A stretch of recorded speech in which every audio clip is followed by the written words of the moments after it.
Ito po yata yung ito po yung bulaklak ng Madre de Agua.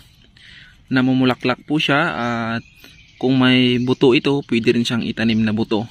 Pero namumulaklak yung Madre de Agua pag lumalaki na talaga sila, yung sobrang talagang matangkad na, parang puno na. Parang ganito na sila kalalaki oh. Kaya ito mga ka-Province Life, dahil sa dulo na ito, dito makikita natin na napakarami niyang bulaklak. Yan. Kaso naputol na natin siya. Yan, sobrang dumi yung natin. Yan. Sa mga nagtatanong kasi na ka-Province Life natin kung namumulaklak ba daw yung Madre de Agua or namumunga. Opo mga Province Life, namumunga siya, lalong-lalo na ulitin ko pag sobrang malalaki na sila, parang puno. Yan, kulay pula. Dito, ganito na kasi sa kalaki. Talagang punong-puno na talaga siya. Ito sa dulo, dito nyo makikita yung napakarami niyang bunga. Yan ang lusog. Kasi nga wala tayong pinagpapakainan. Yan na po yung nangyari sa ating mga Madre de Agua, ang lalaki na.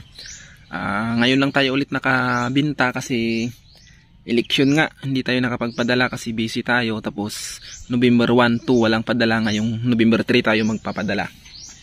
Yan, ito yung order ng ka-Province Life natin. Marami to, magkakat pa tayo, kulang pa to. Yan, sa mga gusto pang umorder, chat lang po sa Facebook natin, Anwar Gambit. Marami pa po tayong available. Sobra nga itong naputol ko. Nagputol ako ng isang puno, napakaraming sobra. Pero itatanim na lang natin yung iba kasi preparation. Kailangan nating magdagdag ng mga tanim natin dahil na rin sa orders. Namunga yung namunga yung mga mulberry. Maganda. Yung mulberry natin namumunga talaga. Nandun sa pinakataas-taas yung bunga niya. Kaya magtatanim ulit ako ng mulberry.